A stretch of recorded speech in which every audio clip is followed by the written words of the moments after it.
Guys, welcome back to Coliseum Forum, and not any particular Coliseum Forum, but a very, very special edition of Coliseum Forum. It's Coliseum Triple Feature. The reason it's triple feature, it's me, your indelible host, Billy Flake, with some of the top creators in comic books for the next 3 hours. Starting it off today with us, we have the creators of the upcoming book Crossover that I couldn't be any more excited for.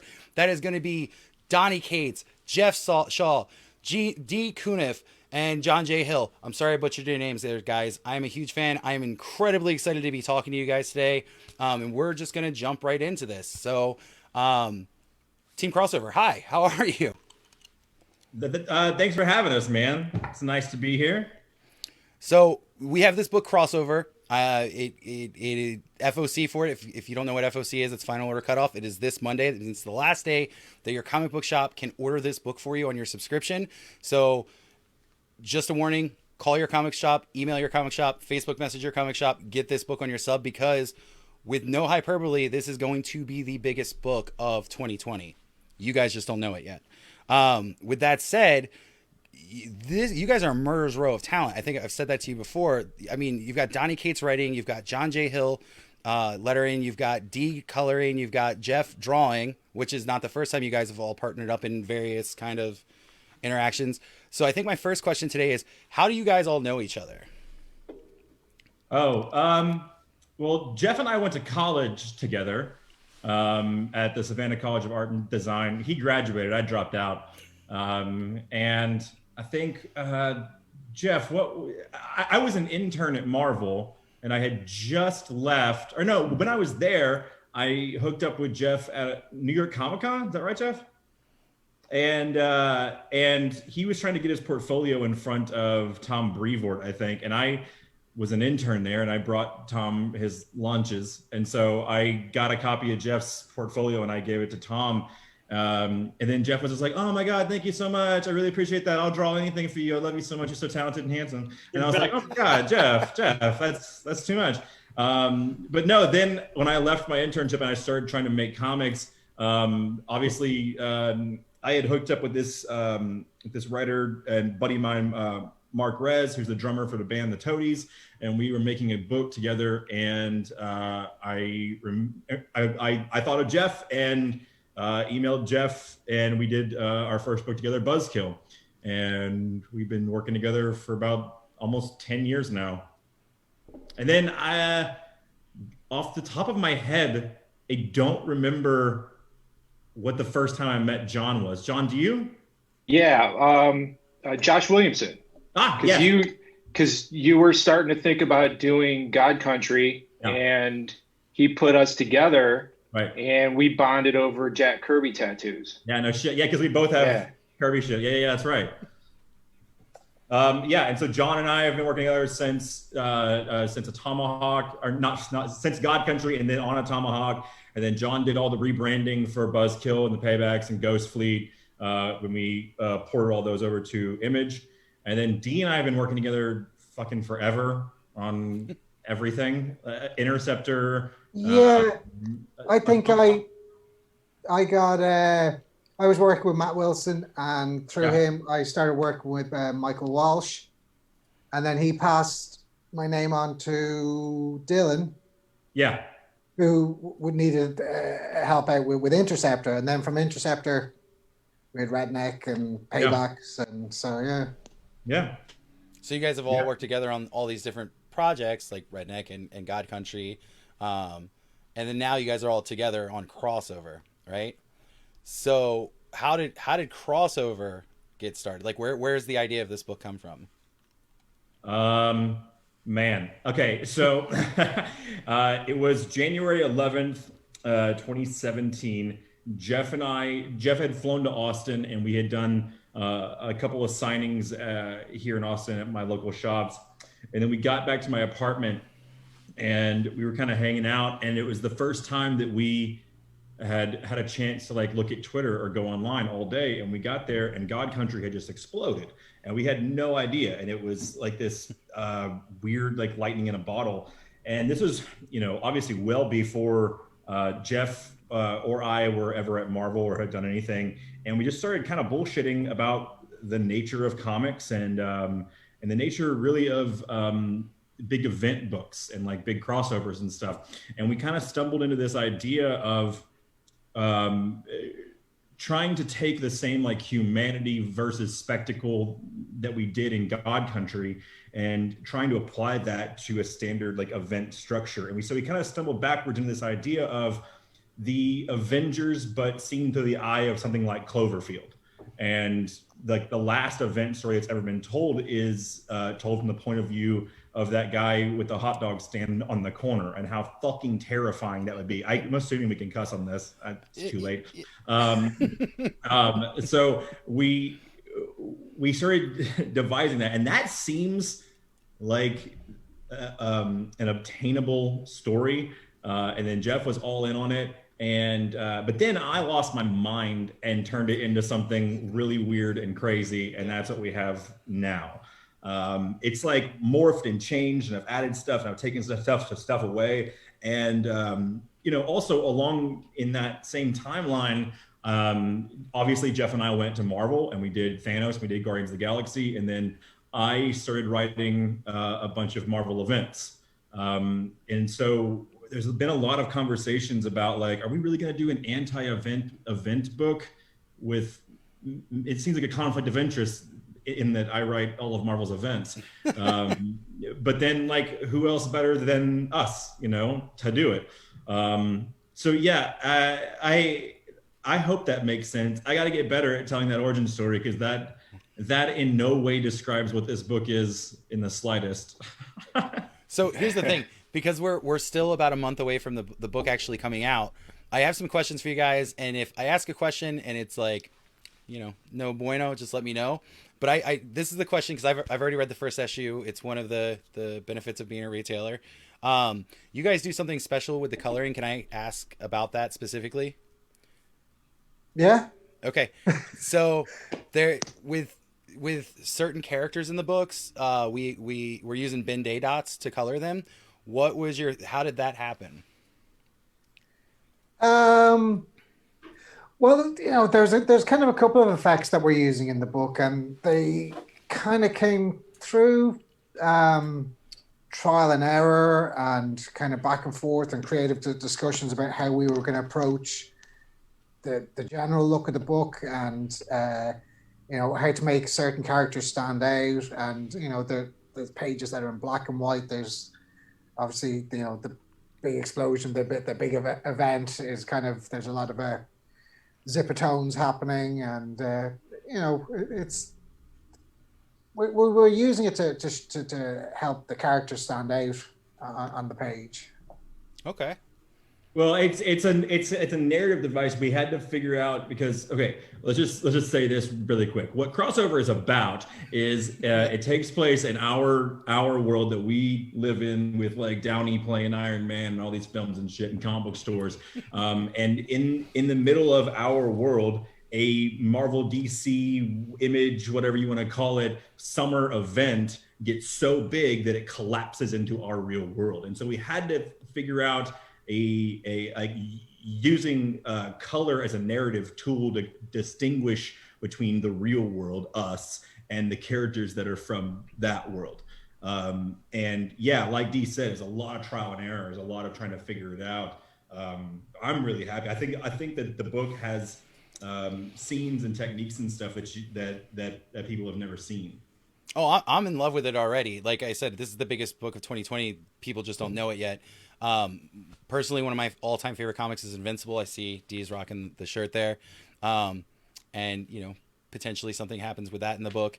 I will say the t-shirt that the retailer wears, because I'm trying not to spoil too many things, if you guys don't make that as official crossover merchandise, and if I don't get one, it's criminal. Because that is the best t-shirt. Shirt is actually already available online. Is it really? Our buddy Christopher Sabella designed that. You can follow him on Twitter at XTop. The shirt in question says Frederick Wortham was right. Yeah. Which is a bit of a taboo in the comic book industry, but I quite like its punk rock aesthetic. Frederick Wortham was of the opinion that comics would kill us all. Oh, yeah. And in crossover, it's pretty much what's going down. So for anybody watching, when you get a hold of crossover number 1 and you see this shirt, it is the coolest shirt that's ever existed in the history of the world. I say this as a comics retailer. Now you know We're one. also putting out a shirt, and you can stay tuned to all of our Twitter pages. Because in the back of Crossover, we're opening up a merch store, and so you'll be able to buy that shirt. You'll be able to buy a shirt that is ripped from Todd McFarlane's mouth that says "Kids Love Chains." It's my favorite shirt of all time. That's good. We have redneck merch. We have God Country merch. We got the Devil's Advocates, which is my cult / fan club merch in there. So yeah, we're huge sellouts. So make sure you give us money. No, absolutely. I am happy to, and there are several people I'm sure that are also happy to. Let me ask you about the Devil Advocates. How did that get started? I was bored in an airport and I decided to start a cult. Okay. How's it working? How's it working out? It's working out great. I mean, all cults are nice cults at the beginning, but then, we'll see how it goes. So far so good. I haven't tried to sleep with anyone's wife or anything. Or I haven't claimed that I'm Jesus Christ yet. Funny story about that. My high school, if you go to my high school's Wikipedia page, the notable alumni from my high school is Mike Judge of King of the Hill fame. That's a big one. And myself, a bunch of beauty pageant queens, and then David Koresh from the Waco compound. Oh. So it's weird that my high school put out 2 cult leaders. Yeah. But yeah, so far it's a nice cult. So anyone's welcome to join. The only thing that you have to do is buy shit that I write, and then buy merch, and then as soon as you get the card for it, you have to buy everything that I do for the rest of my life. But that's it. That's fair. I mean, that's how you're gonna get your castle in Scotland. Right. But it's funny that you mentioned Wikipedia, and I want to move over to John and Geoff because I've been over on this side of the screen for a little bit, or this side of the screen. But you mentioned Wikipedia there for a moment. You do know you don't have an English Wikipedia page, but you do have. My Wikipedia page is all in Spanish. It's Italian. Oh, is it Italian? It's Italian, yeah. I don't know. I refuse to write my own Wikipedia page. And so God bless whoever that Italian was who wrote that. I have no idea what it says. I don't either. Like, I tried to Google Translate some of it because I was like, maybe this Italian guy knows more about Donny Cates than I do. And I was like, I kind of knew this stuff, but okay. But yeah, you only have an Italian wiki. That's it. Well, I mean, if anybody wants to translate that or give me an English language Wikipedia page, I'd appreciate it, I guess. I don't know. I'm fine if I don't have one. Okay. That's reasonable. I just thought it was weird that, like, he's got an Italian page but no English page. Like, he's a U.S. comic. Okay. Geoff, how are you, sir? I'm doing very well, thank you. So, as Donny Cates said in the origin story of, like, how you guys all kind of came together, you guys went to school together. I told you already, I have one of your posters hanging in my office at home. I'm a big fan of your art. What made you decide to become a comic book artist? Oh, I don't know. I don't know. It was just. We joked about it. I was a kid, and I read The Incredible Hulk. I think I got it for Christmas. My parents got me a stack from the Sears catalog. They used to buy like 30. They'd send you, and it was the first comic on the top was a Hulk comic, and I just fell in love. I knew it was the thing, and I knew it was the thing I was going to do for the rest of my life as a 7-year-old. But it's like it didn't take as much convincing as some families might discourage. But I had a couple conversations with my dad. Or I really one big one. He was just like, "Are you really sure?" Are you really sure? And I was like, "Yes." And he never brought it up again. So. It was just a long journey from there. And then you bought your parents a house, so I'm sure that kind of shut that up. Yeah, I was going to ask you. I don't hear any lip from them. Yeah, that's right. So, like, no, like, that's what I was saying. Like now you are the Geoff Shaw, comic artist Geoff Shaw. Like, do you ever just, like, Ric Flair walk into their house? Like, I do woo a lot. Yeah. You do. We just with a stack of comp copies from your newest book, just like slam them on your dad's table. Like, That's right. Yeah. Geoff is, I gotta say, Geoff is the most laissez-faire, like, successful, like, art phenom in the world. Like, I just call him and I'm like, hey man, you wanna go do Thanos? And he's like, okay, whatever. And I'm like, do Guardians? And he's like, okay, whatever. And I'm like, hey, you wanna leave Marvel with me and tell them to go fuck themselves and come do an image book? And he's like, okay. Like, Yeah, nothing else going on. yeah. And then, John, you're actually the first letterer that we've had on Coliseum Forum. And this is great because I have 1,000,001 questions for comics letterers. And the fact that it's you makes it awesome. Why? Like, how does that happen? Like, you're just like, oh, I can make these letters awesome. And then that's what you do? Or, like, how do you become a comics letterer? I kind of fell into it, to be honest. I'm more of a designer by trade. Yeah. And I was doing a lot of trade paperback design and, packaging up stuff, doing advertising and things like that. And I was friends with a lot of people at DC Comics, and one of them was the head of the lettering department at the time. And he's like, I had a big gap in my schedule, and he's like, you want to take a shot at lettering?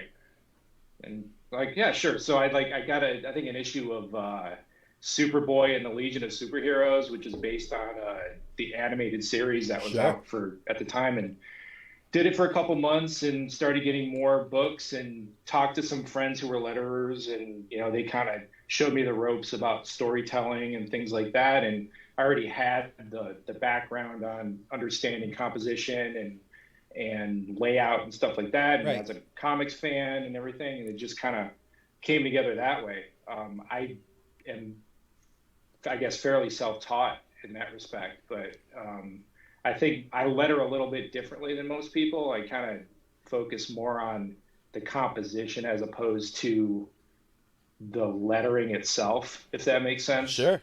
And I think it works really well with Geoff's art and Donnie's scripts.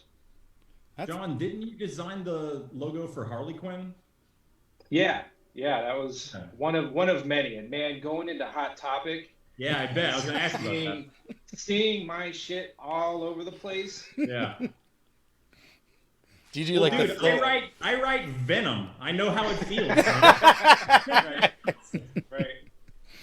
So yeah, so let me ask you this: like at this point, like Donny Cates, you're the hottest writer in comics, like bar none right now. So, and I know you've worked with all these guys doing different things, Geoff with Thanos and Guardians and God Country, and kind of a combination of all between God Country and Redneck. Why did you go back to these three? Like you could literally work with anybody you wanted, and these are the three guys that you chose. Wait, I can? I'm pretty sure that's how this works. Oh man, fuck these guys. How did I not know that? No, Crossover is such a weird book and such a experimental book that I really wanted to assemble a crew of dudes that I trusted and that trusted me implicitly. And when I start thinking like that crew is Geoff, John, and Dee, hands down. I was joking earlier about like Geoff's like laissez-faire thing, but honestly, like I don't think in the 10 years that I've worked with Geoff, I've ever given him a single note. Geoff and I sync up, and we have the same priorities as far as like what a story should be and like where it should go, and the priorities of storytelling are really important, right? And that's the same thing with John and Dee. I think very rarely, like after we get like the template down with what we know we want things to look like as far as techniques and stuff, have I ever given John or Dee notes. And they trust me and I trust them, and with this book especially, we're doing a bunch of wild shit that I kind of needed a crew that would just be like, okay, Donnie, like if that's what you think you can do, then let's do it, So yeah, I wouldn't work with anybody else, I mean, I'm going to do like other books with like other people, Yeah.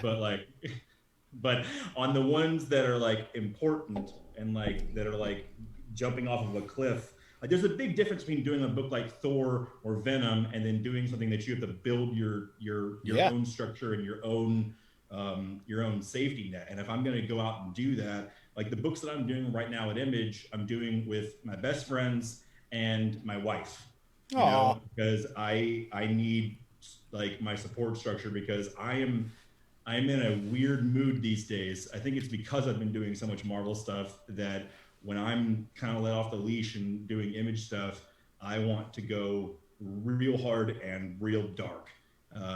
Like the book that I'm doing with my wife is the darkest shit you've ever read in your life. We'll announce that later. But even on that, like John's on it, Dee's on it, you know. I have a different book that I'm doing with Dylan Barnett that John Hill's on. I tend to kind of keep the same crew, you know. Yeah, no, absolutely. Why change stuff that works, you know? I'll be honest, when you told me about crossover 2 years ago when we met up, yeah, and I was like, yeah, that sounds amazing. And then you blew up with Marvel. I was like, oh man, look at all these fucking amazing colors he's getting to work with. He's going to give the book to one of these guys. I'm done here. And then it's like, when it finally came around, it's like, yes. Well, you kept on asking me about it. Like you kept on like you and I would be talking about like redneck stuff or whatever that hell, you know.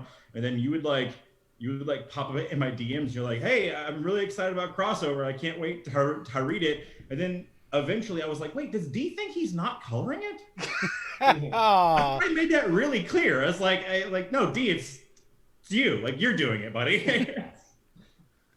Insecurity. Well, we all, you know, again, why I keep my boys close. So speaking of keeping your boys close, you know, I've mentioned this a couple times. You guys have all worked together in like different combinations and different pairs on other projects. This is something I haven't asked other creators, but it's something I'm always genuinely curious about. When you guys create a book, and especially some of the, like the top tier like A-list books you guys have worked on, like again, God Country and Redneck and Venom and Thor. Do you have like a favorite child? Like, do you look at a book like for John, even like where you've, you know, created titles or headers where you're like, that's my baby and I love it? Or do you love all of your children equally that you've put out into the world? They're all different, you know? I mean, honestly, it's for me, it's whatever's in front of me at the time is my baby. It's the thing that gets all my attention and all my love. Is the thing that I go to bed thinking about, that I wake up. And then, you know, if I'm writing an issue of Thor, I am in a complete and utter Thor mode. And I go to bed thinking about it. I wake up thinking about it. But as soon as that script is done and I turn it in, then the gears switch and I'm thinking about crossover or I'm thinking about Redneck or anything. But, you know, yeah, everything I put in front of me, I'm a real artist-focused writer. In so much as like I'm still just such a fanboy, and I've always described my job to people as like, you know, fans go to comic cons and they like find their favorite artists and they go and they pay them money to draw characters for them and everything, right? Well, my job is that exact same thing, except for people pay me. It's the dumbest job in the world, but all I do is sit around and make up cool shit for the dopest artists in the world to draw, and then they pay me for it. So really, when I'm thinking about Thor, I'm thinking about Nick Klein. When I'm thinking about crossover, I'm thinking about Geoff. I'm thinking about Venom. I'm thinking about Stegman and Ivan. You know, so yeah, I try and give as much to the artist as humanly possible, so that they're dialed in and having fun. I feel like fans can always tell when a creative team is having fun, and I think people can also tell when people are fucking bored. Sure. And you know, I've written some not good things in my day, but I don't think any of it's been boring. You know, at least I've like failed real hard. I'm just curious, and we'll just use the last 2 years as a period. Have any of you guys worked on anything bad? Like you just said, like you think what do you think is? Give me a Donny Cates failure. Well, I don't really like answering that question, only because I know for a fact in my head what books I've put out that are not good, but I don't like answering it because those books might be someone's favorite thing. Sure. I don't want to tell that person that the thing they like is bad, you know? I'm over here like, please don't say Silver Surfer Black. Please don't, because I was Silver Surfer Black is my favorite thing. Yeah, me too. That thing was awesome. It's it's a project. Like when you're working on one thing, I don't. For me, that's your baby at the time. That's your favorite kid. You know, Right. like, and you know, when you're done with it, it's, you know, I definitely have my own criticisms of all my own work, and but at the time of creating it, you're dialed in. You're 100%. Like, that's your story. Those are your characters. Those are your babies. You're all working on it together, and yeah, you love it. And you know, will I love it 10 years from now? I don't know. Maybe not. You know, but at the time, like, crossover is my favorite kid right now. Right. Like, you know, that's usually how it goes. Yeah. The book. So Yeah, I know for me, it's like it really depends on the project. I mean, every creative team is different, especially when, you know, because I'm at the tail end of the storytelling process. So, you know, some artists love filling up their panels, so it's super challenging to try and cover up as little as possible, yet get all the script in there. You know, there's stuff like that. Then there's other artists who know exactly where the balloons need to go, leave all the air that I need. You know, that's a completely different challenge. Is how do I express my viewpoint in there when it's really spelled out already? You know, it's all. As far as that's concerned, I kind of have different favorites for different reasons. Right. I like, you know, when I'm working on like Harley with Jimmy and Amanda, right. That's a super, super wordy book. Yeah. So it's super challenging to not cover up Amanda's artwork, yet get, you know, like 30 balloons onto a page at the same time. So that's fun in its own respect. I really like that stuff. You know, God Country as a whole, I think, is probably, as far as like a graphic novel is concerned, that is just overall, you know, just such a solid book. That's like probably my favorite. You know, grab it off the shelf and throw it in front of somebody and say, this is what comics are. Yeah. You know, right now, as far as an ongoing series, you know, that I'm working on, this is it right here, crossover. It's just, it breaks boundaries. You can't put this book into a category because it touches on everything. If you like Vertigo, you're going to like this book. If you like superheroes, you're going to like it. If you hate superheroes, you're going to like this book because it's got a little bit of everything in there. Yeah. So you mentioned a spectrum of, like, there are artists that just like fill a panel and it's kind of challenging to figure out how you're going to put your bubbles in. And then there are artists that are aware of that, like, space that you need and kind of account for that. Where does Geoff Shaw fall on that spectrum? It depends on his mood, I think. You know, like if he wants to go nuts with a page, it makes my job difficult, but you know, difficult in a good way, man, because it's like, you know, how do you embellish on something that looks awesome no matter how intricate or simplistic it is? It's like, you know, it's all over the place, you know, but it's fun. It'd be great to know where you're going to letter before I color, so I can just leave that area blank. So let me ask you this, and this is for John and Dee, because I don't get to ask colorists and letters a lot of these questions that I've always had. So I know how long it probably takes Donny to write a script, or at least close, and Geoff to probably draw the book. But for you guys, when you get the book, Dee, when you already get it, does it already have letters? No. Okay, so it goes Donny, Geoff, Dee, and then John at the end. Yeah. Okay, so once you get the book and you're ready to start coloring, how long does it take you to do an issue from start to finish? If I get all like a full, as a colorist, and you know, this is no indication, but you don't get paid a hell of a lot. So you end up working multiple projects. Right. And it's kind of a volume thing. So I probably do maybe 6 books a month. Okay. So you're looking at maybe 4 to 5 days if you get your 20-page full issue in on a Monday. It can be done by a Friday. But it doesn't necessarily work out that way scheduling-wise. You might get 5 pages in one project, 5 pages of another project, and you're jumping between them, right, which can be really hard because, you know, you're doing one style for one book and a different style for another book, and your brain starts fizzing when you're trying to remember what brushes and you know, what way you're coloring, and it can be really hard to change change up what you're doing. So if you get a full 20 pages and you can get 5 days of work on one book, it's brilliant. But it doesn't always work out that way. Okay. And then so Dee, it takes you 4 to 5 days, and then to work through some of these pages, and you said you're usually working on like 6 books a month. Is that correct? Yeah. Okay. So we'll say it takes the whole month to do to color an issue of Crossover because you're working between the projects, and then it gets to you, John.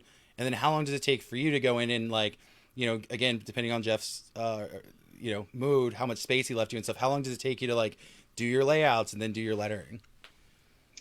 On average, it's about a day. I like taking a day and a half to 2 days just to really take my time and get all the shapes and get the storytelling down. But I mean, in addition to that, I'm also doing the production and the design and everything on the entire book. So while I'm doing the lettering, I'm also doing the design work, which is another couple of days total. So, lettering wise, about a day and a half. Okay, so we're coming up on our time that I have with you guys for today. I have a couple of quick questions for all of you, so whoever wants to jump in and take this. Who is Crossover for? When you guys think of, like, who's going to read Crossover and love it, who are you picturing? Honestly, I mean, what John said earlier is totally true. I mean, there's something for, I know it's a cliche that gets tossed around in comics. It's like, oh, there's something for everyone, but really Crossover is that. And there's a secret about Crossover that no one knows. And for all my retailer friends out there, the inside track on that is pay attention to issue number 3 and issue number 6, because whatever you think Crossover is from the first issue, it's not. It's a big atom bomb of a secret that we're all desperately trying to hold on to and not spoil. But yeah, I would say for retailers, you're going to have a really easy time selling this, like hand selling this to people, because it's got a little bit of influence from Geoff and I's Marvel work and my Marvel work, and if you like any of our creator-owned stuff, you're gonna dig it. And if you like, I don't know, I mean, it's hard to talk about without spoiling, right? I know. It'd be like if someone walked into a comic shop and they had never read a comic before, right? Or if they were seasoned pros and they read everything. I would think it would be just as cool for both of them. Totally. To read. Yeah, if you've only seen like the Marvel films, you can jump into this. Let me just repeat something really quick. If you like any of my creator-owned stuff, you will like this book. Spoilers. Wait, time out. What? Does I this spoil? I'm just saying. You don't have to answer this question, but does that tie into issue 3 and 6? What you just said? I don't know, man. I guess you just order a whole bunch of them. Yeah, I don't think that's going to be a problem. I don't think that'll be a problem. Guys, you have been absolutely super, super cool. Thank you so much for coming to Coliseum Forum. You guys are super busy. Please keep going out there and making the coolest comics for us to read. And hopefully after issue 6 comes back, maybe you guys come back and do another Coliseum Forum where we can talk about all that cool stuff that you guys, teased today. Absolutely. Thanks, Blake. Geoff, John. Man, I appreciate it. Donnie, Dee, you guys are the raddest. Have a great day, guys. Thanks, Billy. You too. See you.